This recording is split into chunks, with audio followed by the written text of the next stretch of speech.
مولاي صل وسلم دائما أبدا على حبيبك خير الخلق كلهم. بسم اللہ الرحمن الرحیم. الحمد للہ رب العالمین والعاقبۃ للمتقین والصلاة والسلام علی سید الانبیاء وخاتم المرسلین وعلی آلہ واصحابہ اجمعین، اما بعد. بخاری شریف جلد نمبر 1 صفحہ نمبر 422 کتاب الجہاد میں امام بخاری علیہ الرحمہ نے باب باندھا ہے، باب الجاسوس والتجسس التبحث، دشمن کے حالات کی خفیہ طور پر اطلاعات حاصل کرنا. تبحث تفتیش کو کہتے ہیں.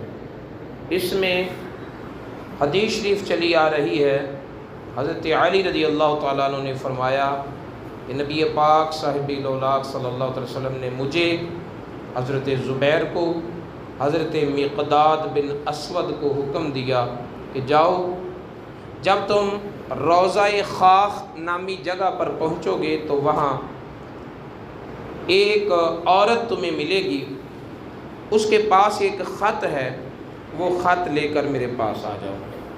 حضرت علی رضی اللہ تعالیٰ عنہ فرماتے ہیں کہ جب ہم روضہ خاخ نامی جگہ پر پہنچے تو وہاں ہمیں ایک خاتون ملی.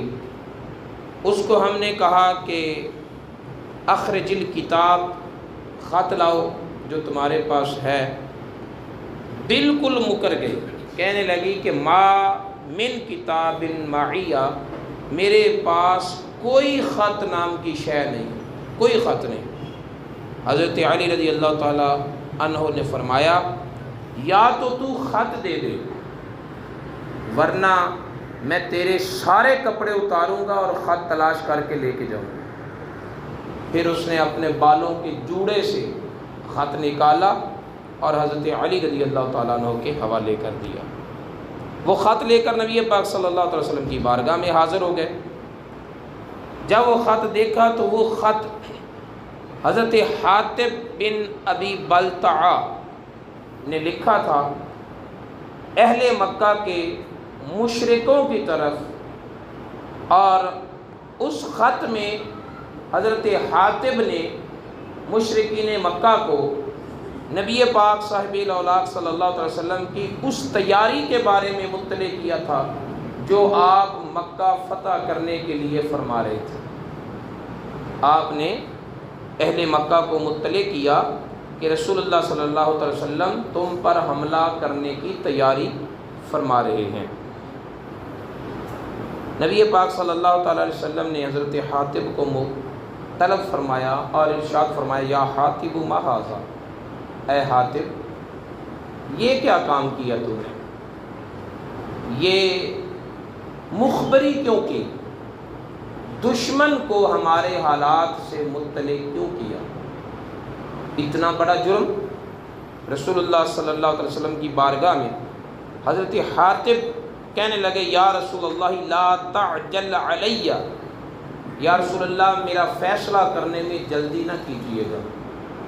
توجہ فرما لیجیے گا کہ انی کنت امرأ ملصقا فی قریش، میں قریش خاندان سے نہیں ہوں، میں شہر مکہ کے باہر سے آیا ہوں اور قریش خاندان کے ساتھ گھل مل کر رہ رہا ہوں. وَلَمْ أَكُنْ فِي مِنْ أَنفُسِهَا، میرا قریش کے ساتھ کوئی نسبی اور خونی رشتہ بھی نہیں ہے جس بنیاد پر میرے بیوی بچوں کے ساتھ وہ کوئی اچھا سلوک کرے.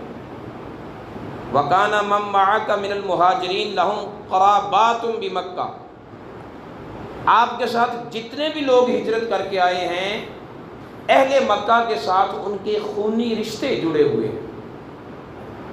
یحمون بہا اہلیہم و اموالہم، ان رشتوں کی وجہ سے وہ اہل مکہ ان کے بیوی بچے رشتہ داروں کے ساتھ اچھا برتاؤ کرتے ہیں، اچھا سلوک کرتے ہیں، ان کی نگہداشت کرتے ہیں۔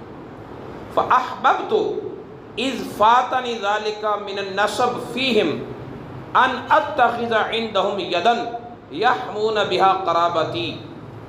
یا رسول اللہ، میں نے یہ ارادہ کیا کہ قریش کے ساتھ، اہل مکہ کے ساتھ میرا کوئی خونی رشتہ تو ہے نہیں، چلو میں ان پر ایک احسان رکھ دوں جس احسان کی وجہ سے وہ میرے قرابت داروں کا خیال رکھیں، میرے بیوی بچوں کا خیال رکھیں۔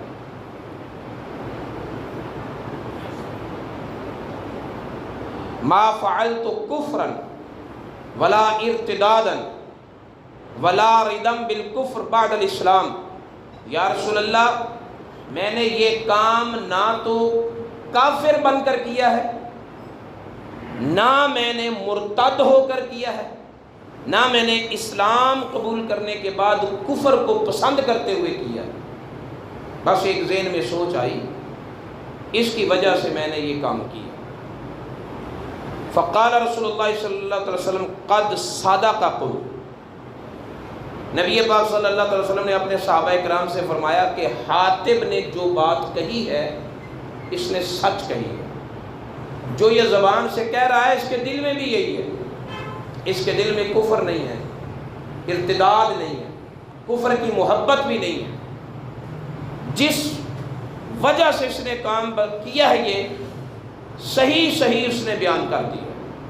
حضرت عمر رضی اللہ تعالیٰ عنہ نے کہا یا رسول اللہ دعنی اضرب عنق هذا المنافق۔ یا رسول اللہ آپ مجھے اجازت دیں میں اس منافق کا سر اڑا دوں، اس نے اسلام کے ساتھ اتنی بڑی غداری کی، اس نے اسلام کے ساتھ اتنی بڑی دھوکہ دہی کی، دشمنوں کو اپنے مخفی حالات سے باخبر کرنے کی کوشش کی، آپ مجھے اجازت دیں میں اس کا سر اڑا دوں۔ رسول اللہ صلی اللہ علیہ وسلم نے فرمایا انہو قد شہد بدرا، اے عمر یہ حاتب بدر کے غزوہ میں شامل تھا۔ وما یدریک لعل اللہ ان یکون قد اطلع علی اہل بدر، تمہیں نہیں پتا، اللہ تعالیٰ کو پتا تھا کہ بدر والوں نے بعد میں کیا کیا کچھ کرنا ہے، اور پتہ ہونے کے باوجود اللہ تعالیٰ نے فرمایا اعملوا ما شئتم فقد غفرت لکم، اے بدر والو جو مرضی کرو میں نے تمہیں معاف کر دیا۔ بدر والوں کو اللہ تعالیٰ معاف کر دیا، ابھی غلطی ان سے عملی طور پر صادر بھی نہیں ہوئی، اللہ تعالیٰ پہلے ہی معاف کر چکا۔ جب اللہ تعالیٰ معاف کر چکا ہے تو اب ہم اسے سزا کیوں دیں؟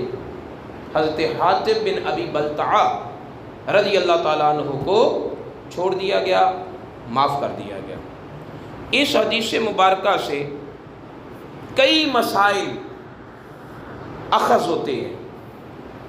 ایک مسئلہ تو وہ جو امام بخاری علیہ الرحمہ نے استدلال کیا، اور وہ ہے باب الجسوس والتجسس التبحث، دشمن کے حالات سے باخبر رہنا، یہ ثابت ہوتا ہے۔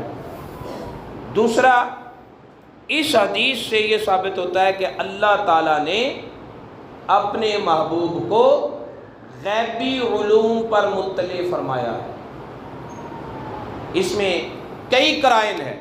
ایک تو نبی پاک صلی اللہ تعالیٰ علیہ وسلم نے حضرت علی سے فرمایا کہ جاؤ روضہ خاخ پر تمہیں سانڈنی پر سوار ایک عورت ملے گی، اس کے پاس خط ہے، وہ خط لے آؤ۔ ایک پھر جب حضرت حاتب نے اپنی بات بیان کی تو رسول اللہ صلی اللہ علیہ وسلم نے فرمایا حاتب سچ کہہ رہا ہے، حاتب سچ کہہ رہا ہے، جو یہ زبان سے کہہ رہا ہے وہی اس کے دل میں بھی ہے۔ یہ دونوں قرینے اس بات پر دلالت کرتے ہیں کہ اللہ تعالیٰ نے اپنے محبوب کو دیوار کے پیچھے کا بھی علم دیا ہے، آنے والے وقت کا بھی علم دیا ہے، سینوں میں مخفی باتوں کا بھی علم دیا ہے۔ جو دل میں ہے نبی جانتے ہیں، جو سینوں میں چھپا ہے اللہ کی عطا سے رسول اللہ صلی اللہ علیہ وسلم جانتے ہیں۔ دوسرا اس سے مسئلہ یہ ثابت ہوا جو حضرت علی کا کردار ہے۔ حضرت علی رضی اللہ تعالیٰ عنہ نے نبی پاک صلی اللہ علیہ وسلم کی آغوش میں پرورش پائی۔ 8-10 سال عمر تھی جب آپ نے کلمہ پڑھا۔ اس سے پہلے جو 8-10 سال ہیں وہ بھی رسول اللہ کی آغوش میں گزرے، اور کلمہ پڑھنے کے بعد تربیت پائی رسول اللہ صلی اللہ علیہ وسلم سے۔ حضرت علی رضی اللہ تعالیٰ عنہ خوب جانتے ہیں کہ اسلام عورت کو کتنی عزت دیتا ہے۔ وہ خاتون حضرت علی کی بیوی ہیں جن کے بارے میں کہا جاتا ہے کہ ان کا سر ننگا ہو تو سورج نہیں آتا، جن کا پردہ اتنا ضرب المثل بنا ہوا ہے، وہ حضرت علی کی بیوی ہیں جو میدان معاشر میں آئیں گی تو آواز آئے گی نکسوا رؤوسکم، اپنی گردنیں جھکا لو، فاطمہ الزہرا کی سواری آ رہی ہے۔ تو حضرت علی سے بڑھ کر عورت کی عزت کو جاننے والا کون ہے؟ پھر حضرت علی کے بارے میں نبی پاک صلی اللہ علیہ وسلم نے فرمایا انا مدینۃ العلم وعلی بابھا، شہر علم میں ہوں اور علم کے شہر کا دروازہ علی ہے۔ اب علی سے بڑھ کر علم والا کون ہے اس امت میں؟ حضرت علی سے بڑھ کر اسلام کو جاننے والا کون ہے؟ وہ علی فرما رہے ہیں ایک اجنبیہ خاتون کو کہ نبی نے فرمایا ہے تیرے پاس خط ہے، وہ خط دے دے ورنہ میں تیرا سارا لباس اتاروں گا، ننگا کر دوں گا تجھے، خط تیرے پاس ہے وہ خط لے کر جاؤں گا۔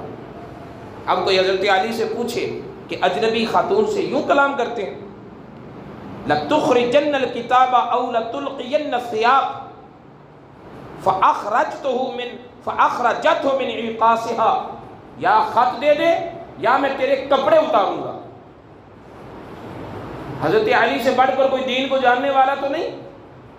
اب حضرت علی کو کوئی سکھاؤ کہ اخلاق کیا ہوتا ہے، ہم نے اخلاق کا مطلب ہی غلط بیان کر دیا۔ اخلاقیات کی آڑ میں نبی پاک صلی اللہ علیہ وسلم کی گستاخی کی جائے، شان نبوت کی توہین کی جائے۔ رسول اللہ صلی اللہ علیہ وسلم نے فرمایا خط ہے، وہ کہتی ہے خط نہیں۔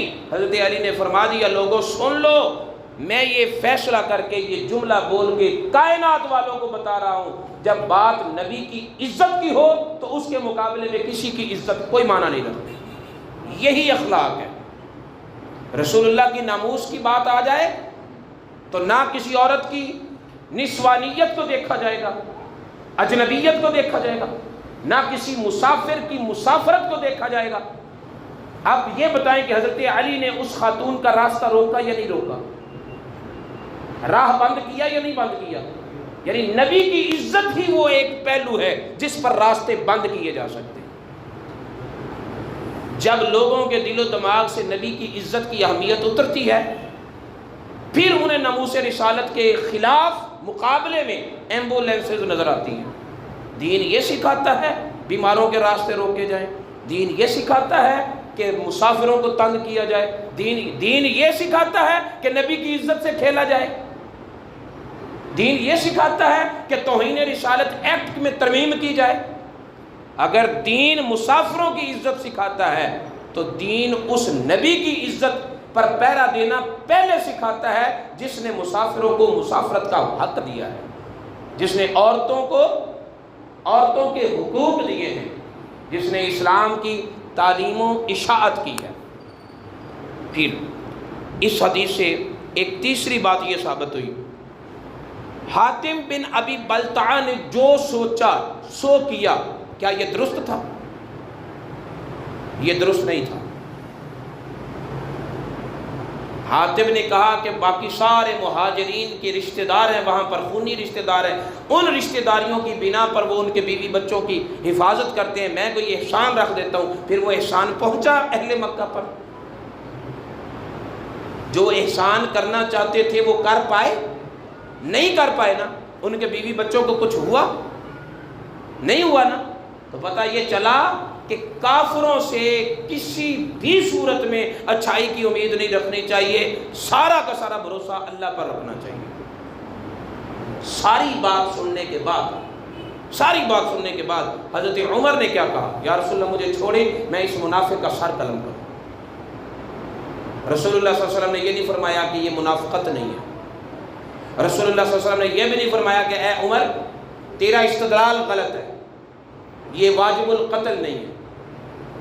رسول اللہ صلی اللہ علیہ وسلم نے حضرت عمر کے استدلال کو نہیں جھٹلایا، ہاں اگلا امر بتایا کہ یہ بدری ہے اور بدر والوں کی غلطیاں اللہ تعالیٰ معاف کر چکا۔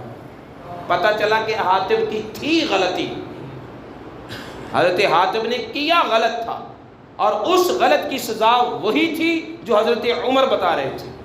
حضور نے یہ نہیں فرمایا کہ یہ سزا زیادہ ہے، یہ سزا نہیں بنتی، تم زیادتی کر رہے ہو، یہ نہیں کہا، بلکہ کہا کہ بدر والوں کو اللہ معاف کر چکا ہے۔